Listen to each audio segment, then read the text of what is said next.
har bir davr o'z insonlarini tarbiyalaydi va ba'zi insonlar o'z davrini tarbiyalaydi. Samuxon Ashurboyev ana shunday insonlardan biri. U oddiylikdan oliylikka qadar bo'lgan yo'lni bosib o'tdi. Bu yo'l izlanish, mashaqqat, tanlov va fidoyilik yo'lidir. Uning bolaligi dabdaba bilan emas, mehnat, tartib va halollik bilan shakllandi.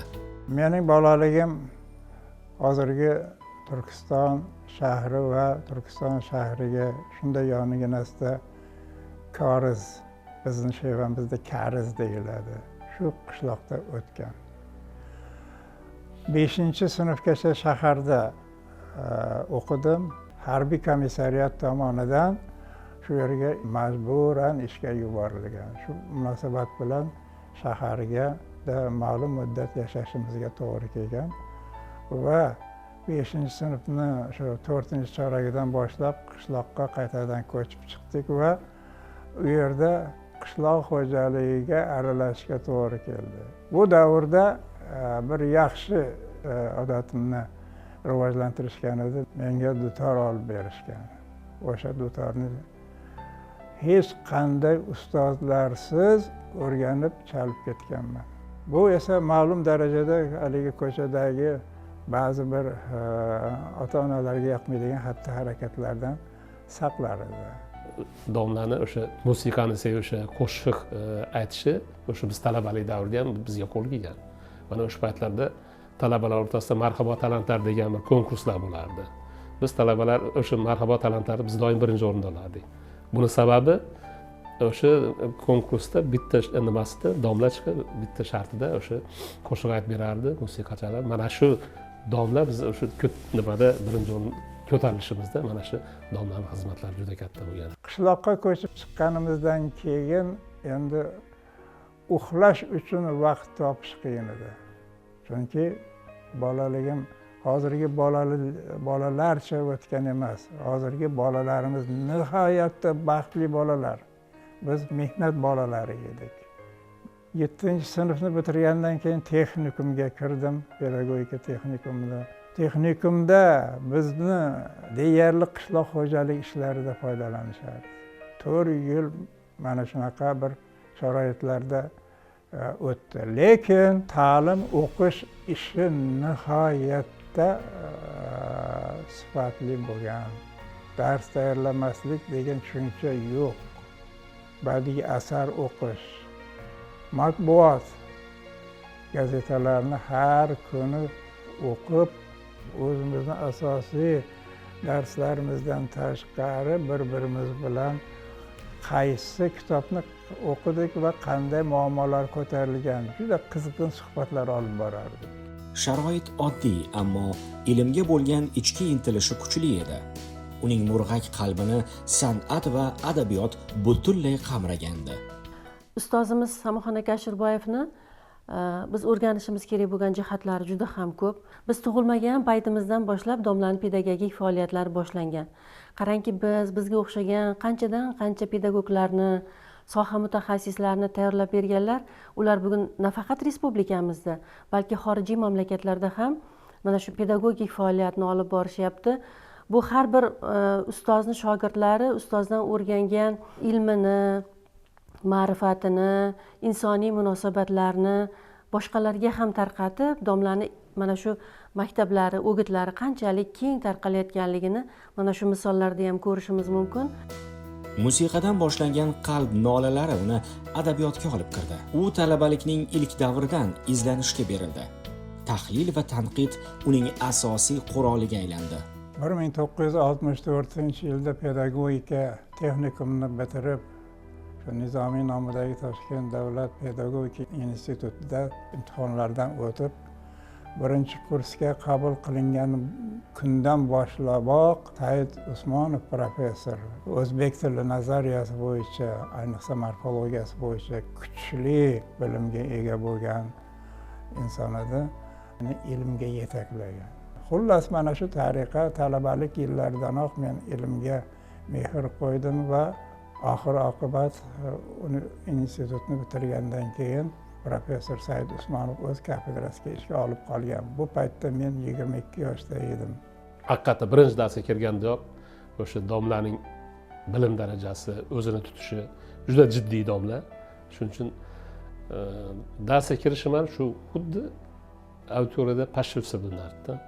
Haqiqatda tarix grammatika o'zi qiyin fan. O'sha Navoiy davri deymiz, Lutfiy davri deymiz, shularda ularning fonetikasi, morfologiyasi, sintez haqida bu juda qiyin fan haqiqatda va shu jarayonda shu domlarni sinovdan o'tgandan keyin institut bitirish arafasida biz o'sha domla qattiq turdilar, shu olib qolaman sizni deb. Shu bilan u paytda qishloqdan kelganmiz, u joyda qolish jahligi nimalar va shu bilan o'qituvchilik faoliyatimiz boshlandi. Domla o'zi Navoiyning sintaksisi bo'yicha shug'ullanganlar, ilmiy ishlari. Bizga ham shu birinchi dastlabki nomzodlik ishini Navoiy sintaksisi bo'yicha berganlar. Navoiy sintaksida bir bosh bo'ladi gaplar deb. Dissertatsiya yosh jarayonida ham domladan juda ko'p narsalar o'rganganmiz. O'sha adabiyotlar bilan qanday tanishish, qanday ilmiy maqola yozish, asta-sekin hammasini o'rgatganlar domla. Men ustoz Samixon akani eng birinchi shogirdlaridan bo'laman. 1984-yil shu Nizomiy nomidagi Toshkent davlat pedagogika instituti deyiladi bu paytda. Institutga o'qishga kirganmiz. Bilasizlar, endi yangi kelgan talabalar yuqori kurs talabalari darrov o'qituvchilar haqida ma'lumotlar berishadi.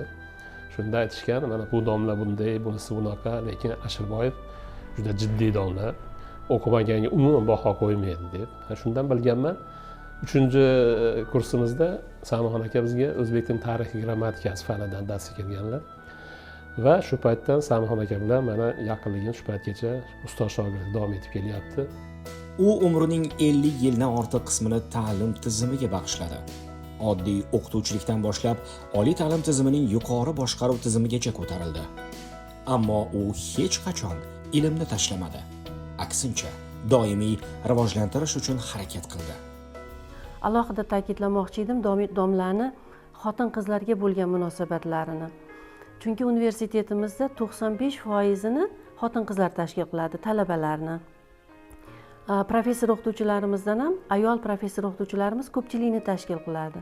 Shuning uchun ustozimiz aynan qizlarni tarbiyasida otalarcha mehr bilan yondashadilar. Ayol professor o'qituvchilarga esa o'zlarini maslahatlarini, nasihatlarini hech qachon ayamaydilar. Ularga mana bu kasbiy nuqtai nazardan maslahat berish kerakmi yoki oilaviy masalalarda, farzand tarbiyasida ustozga kim murojaat qilsa, albatta juda ham og'ir, bosiq, samimiylik bilan erinmay tushuntiradilarki, ustoz mana shu pedagoglarimizni, o'qituvchilarimizni, qizlarimizni oilasida ham mana shu bir yaxshi muhitni, yaxshi tarbiyani bo'lishiga juda katta bir hissalarni qo'shadilar. Menda boshqa tashvish yo'qdek, faqat ilm. U ko'chadagi voqealar, yaxshi yeb ichish, yaxshi kiyinish degan tushunchalar bo'lgan emas ekan. 1968-yil avgust oyida to'yimiz bo'ldi. Oldiniga uy joyimiz bo'lmadi. Erta betda kvartirada yurdik. Keyinchalik mana uy ham bo'ldi, joy ham bo'ldi, uchastka ham bo'ldi. Hammasi sabr qilinsa hamma narsaga erishar ekan odam. 4 farzandlik bo'ldik. Domlarning hamma ishlari bitdi. 4 o'g'limiz, Allohga shukr, hammasi o'qimishli, kelinlarimiz hammasi o'qimishli, nevaralarimiz ham. 19 yoshimda shu xonadonga kelin bo'lib tushganimda, qaynonam, qaynotam meni shunaqa o'zlarini qizlaridagidek qabul qilib olgan. Qaynonamdan ko'p narsa o'rganganman, hayotiy ko'nikmalardan. Adajondan esa soham yuzasidan ko'p narsani o'rganganman. Hozirgi kunda pedagogik faoliyati bo'yicha faoliyat yuritib kelayotgan bo'lsam, ishlab kelayotgan maktablarim ko'pisida Adajonning shogirdlari bilan ishlaganman. Mana Adajonni qanday bilsam, mana shu shogirdlardan ham Adajon haqida ko'p fikr eshitaman. Qattiqqo'lligi haqida, kerak bo'lsa yumshoqlik ham qiladi, kerak bo'lsa ko'p narsani o'rgatadi. Domlani darslarida har doim tayyor kelamiz degan fikrlarini ko'p eshitaman o'qituvchilarni. Uyda ham xuddi shunaqa odam. Talabchan, maslahatlarini ham ayamaydilar.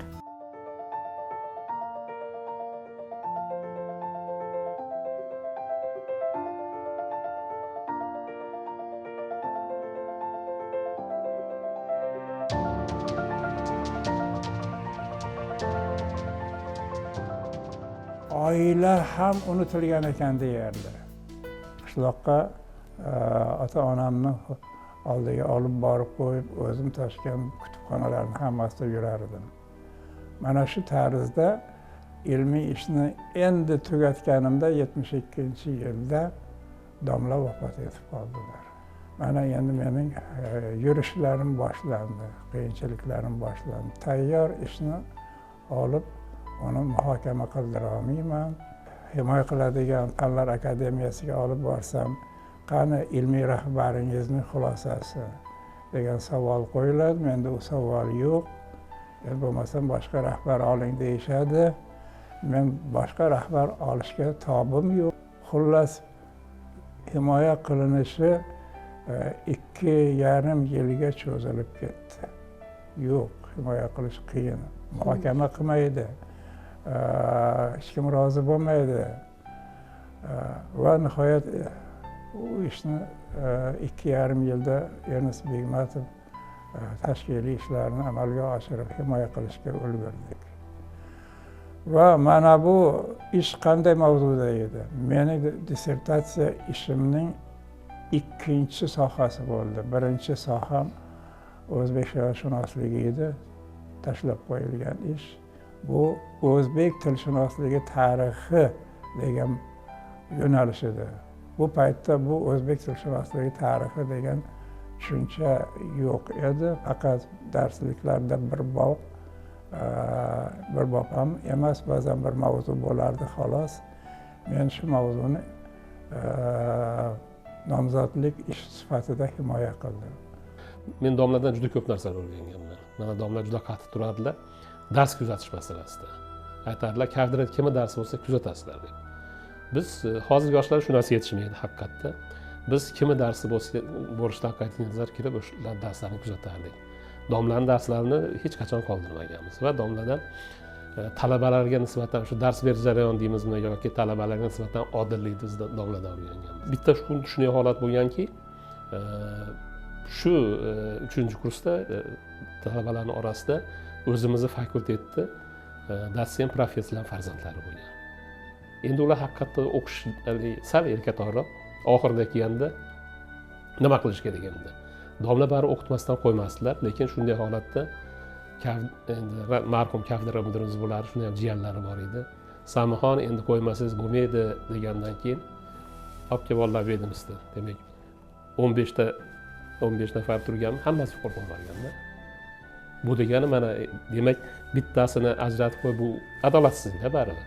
Shunga o'xshagan xislatlarni biz domladan o'rganganmiz. Professor, doktor odam va yonida ikkita o'zidan ilmiy darajasi pastroq odam bo'lsa, buni ilmiy darajasi pastroq odam yozgan, ular fan doktori qo'shilgan degan tushunchalar yuradi. Hozir ham bor bunday tushunchalar. Yo'q. Biz ish boshlaganda, masalan aytaylik, o'zbek tilining tarixi, grammatikasi qo'llanmasini yaratishda men mana bu joylarni qilaman. Sen bu ishni qilasan.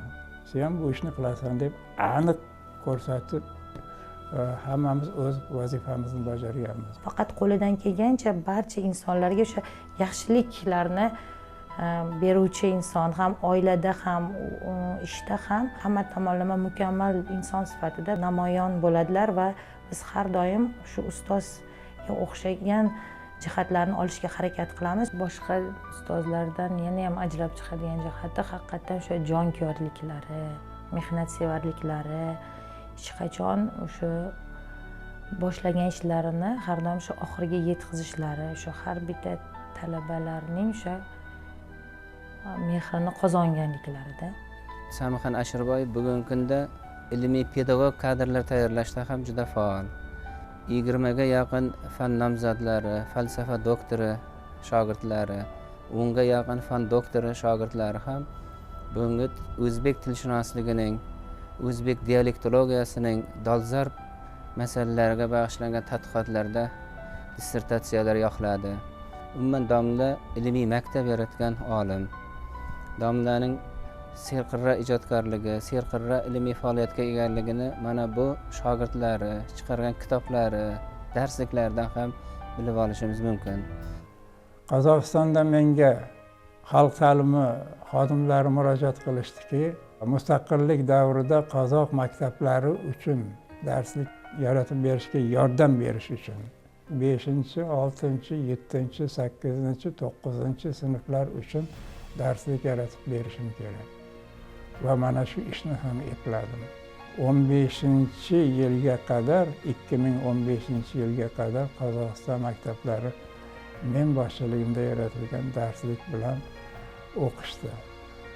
Va 15-yildan keyin hamma darsliklarni yangilash kerak edi, yo'q. Men endi bu ishga sizlar bilan hamkorlik qila olmayman deb rad javobini berdim va o'zimiz oliy o'quv yurtlari uchun zarur bo'lgan qo'llanmalarni, darsliklarni yaratishga kirishdim. Olim umr bo'yi ilm va jamiyat o'rtasidagi ulkan ko'prik bo'lib xizmat qildi. Dunyo tajribasini o'rgandi. Rossiya, Angliya, Amerika Qo'shma Shtatlari va Malayziya universitetlarining usul va uslublari bilan yaqindan tanishdi. Natijada 33 ta bakalavriat yo'nalishi, 66 ta magistratura ixtisosligi hamda doktorantura talablari bo'yicha sezilarli yangiliklar yaratdi. Bu yangi tizimning poydevori bo'ldi. Domlaning maqollalarini shunchaki emas, juda bir qiziqish bilan o'qiymiz. Domlada ilmiy faktlarga, manbalarga boyligi juda yaxshi.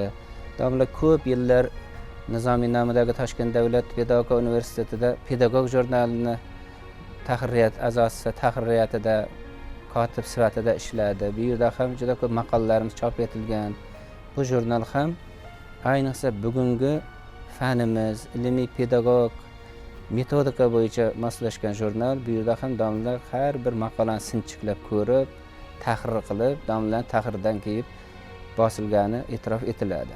Bu mustaqil darslik yaratish ham amalga oshirildiki, shu munosabat shu davrda, chunki o'zbek dialektologiyasi bo'yicha yaratilgan dastlabki darslik ustozlarimiz Viktor Vasilyevich Reshtov va Shohnazar Shabdurahmonov ikkalasi ham akademik 62-yilda yaratilgan edi.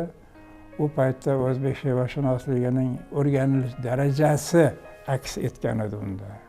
Mana keyingi davrlardagi o'zbek she'rvashunosligining rivojlanishi, ishlanishiga qarab hisobga olib, O'zbekiston oliy o'quv yurtlari uchun o'zbek dialektologiyasining 2 variantini yaratdim. Birinchisi pedagogika oliy ta'lim muassasalari uchun, ikkinchisi universitetlarning filologiya fakultetlari uchun. Davlatimiz rahbari boshchiligida mana hammamizga ma'lum, oxirgi yillarda o'zbek tilini nufuzini oshirish masalasiga alohida e'tibor qaratilyapti.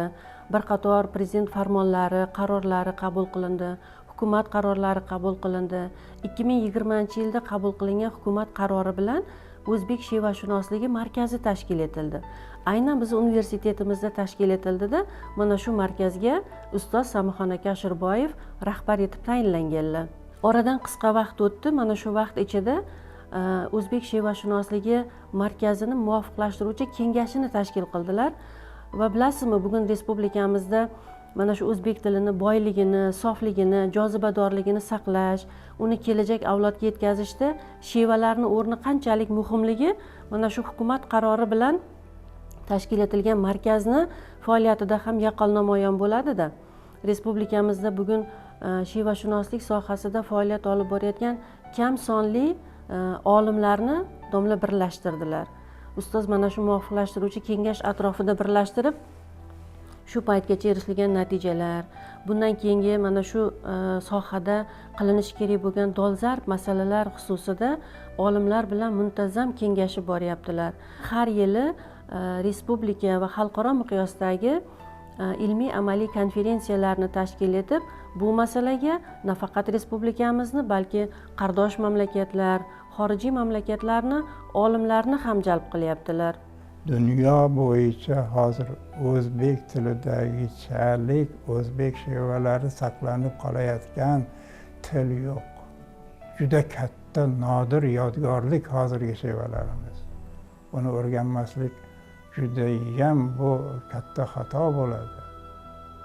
prezidentimiz shuni anglab yetgan ekanlar.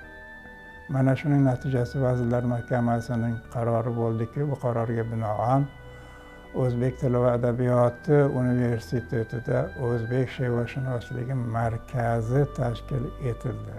Bunga respublikamizning barcha oliy o'quv yurtlarida hech bo'lmasa she'va bo'yicha dars beradigan professorlar jalb qilindi. Arial lingvistika darsligi bu ham boshqa tillarga tarjima bo'lyapti.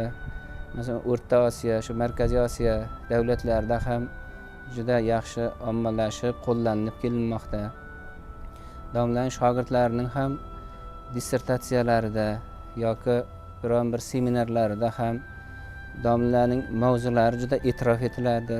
Ayniqsa bugungi kunda domla mana shu universitetda, Alisher Navoiy nomidagi O'zbek tili va adabiyoti universitetida dialektologiya markaziga rahbarlik qilyapti. Bu markazda ham juda ko'p she'valar bo'yicha bakalavr, magistrlarning yiqqan she'valarini bu yerda umumlashtirib, kitob holida, risola holida chop etib kelyapti. Mana bu darslik arial lingvistika degan soha ilmiy tomoni Aziz Jo'rayev tomonidan shu O'zbekistonda qo'zg'algan, lekin darslik degan masalada nafaqat O'zbekiston, balki sobiq ittifoq, hatto hozir dunyo bo'yicha ham textbook, ya'ni darslik degan narsa Yevropada ham yo'q. Ilmiy qarashlar, monografiyalar bor, lekin darslik yo'q. Mana shu arial lingvistika darsligi O'zbekistonda birinchi marta yaratildi. Turklar kelib, 2-3tasi olib ketdi. Ba'zilari biz tarjima qilamiz dedi, ba'zilari shunga asoslanib o'zimiz yozamiz dedi. Lekin ular haligacha menga bu darslikni bergani yo'q. Mana bu namuna asosida hozir mana boshqa mutaxassislarimiz ham bunday darslik yaratishni boshlashdiki, men xursandman judayam. Va hozirgi kunda ham bu darslikka bo'lgan talab juda kuchli. Bu sohaga yosh mutaxassislarni jalb qilish, sohani sun'iy intellekt bilan, bugun axborot texnologiyalari bilan takomillashtirib borish maqsadida yosh olimlarni tayyorlashga ham alohida e'tibor qaratyaptilar. Bugun mana bir qator shogirdlari falsafa doktori, fan doktori ilmiy darajalariga erishib, mana shu she'vashunoslik maktabini takomillashib borayotganligini ham ko'rishimiz mumkin. Domlaning alohida e'tibor qaratadigan yana bir masalalari mana shu respublikamizni judayam boy she'vaga egaligini inobatga olgan holda talabalarimiz bilan respublikamizdagi oliy ta'lim muassasalarini professor o'qituvchilari, ilmiy tadqiqot institutlaridagi ilmiy xodimlar bilan ekspeditsiyalar tashkil qilish, juda katta she'va lug'atini yaratish ustida bugun ustozimiz juda katta ish olib boryaptilar. U yangi g'oyani ilgari surdi. Sendvich kurs. Nazariya va amaliyotni birlashtirgan tizim. Mazkur tizim asosida talaba birinchi kursdan boshlab maktab bilan bog'lanishi kerak. Bu ilmiy nazariya bundan ancha yillar oldin aytilgan va tatbiq qilish zarurligi xususida ilmiy asoslar keltirilgan. Bugun ko'plab rivojlangan davlatlar aynan shu modelga o'tayotgani Samaxon Ashurboyevning ilmiy zakosi nechog'lik buyukligini ko'rsatadi. Domla respublikamizdagi ilmiy kengashlarning faol a'zosi.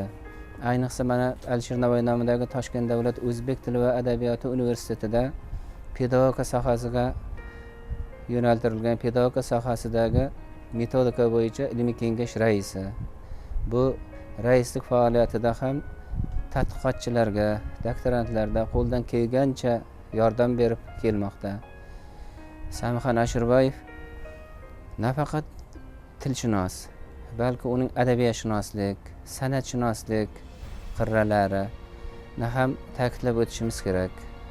Masalan, u adabiy manbalarning tili haqida, til tarixi haqida ham ko'plab monografiyalar e'lon qildi. Qo'llanmalar, maqolalar chiqardi. Masalan, Alisher Navoiy nasriy asarlari tili bo'yicha. Umuman domlaning o'zbek adabiy tili tarixi, o'zbek dialektologiyasi darsliklari bugungi kunda juda yaxshi kutib olindi, juda yaxshi e'tirof bilan o'qilyapti.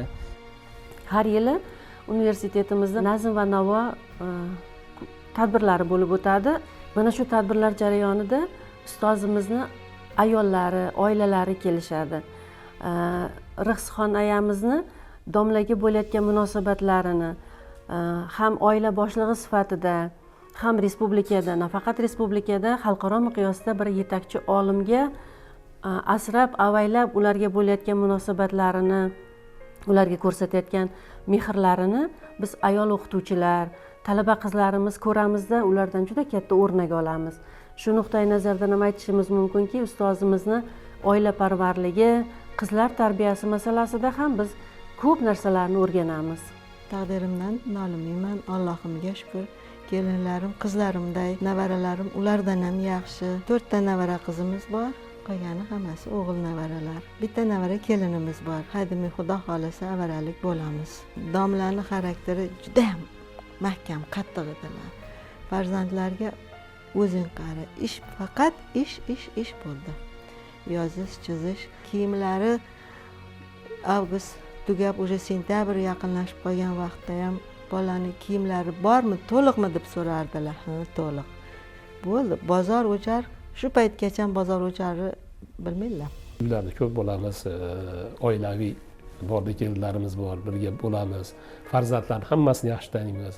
Va ana shu yuqorida aytganda o'sha uyga borganda o'sha albatta qo'shiq, musiqa birgalikda bo'ladi. Shu narsalar mana shu paytgacha davom etib kelyapti. Mana domla mana shu universitetga o'tgandan keyin ham har yili bir marta haligi qo'shiqlar bir hisobot konsertini berganda domla ham har yil bir marta nazm va navo kechasi qiladi. Bu aynan ana shu Hazrat Alisher Navoiy va Bobur tavalludlari arafasida, xuddi shunday fevral oylarida shunday tanlov nimalarda o'sha nazmona kechalarni o'tkazadiki, bu ham talabalarni o'rtasida o'sha talabalar ma'naviyatini yuksaltirishda juda katta rol o'ynab kelyapti. Bu ham albatta domlaning yutuqlari. Samuxon Ashurboyev yetishtirgan olimlar bugun nafaqat yurtimizda, balki bizga qardosh xalqlar ilmiy yuksalishida ham o'z hissalarini qo'shib kelayotgani ayni haqiqat. U 200 dan ortiq ilmiy ishlanmalar muallifi, darsliklar, monografiyalar, o'quv qo'llanmalar yozdi. Arial lingvistika darsligi o'zbek tilshunosligida noyob asar bo'lganligi hech kimga sir emas.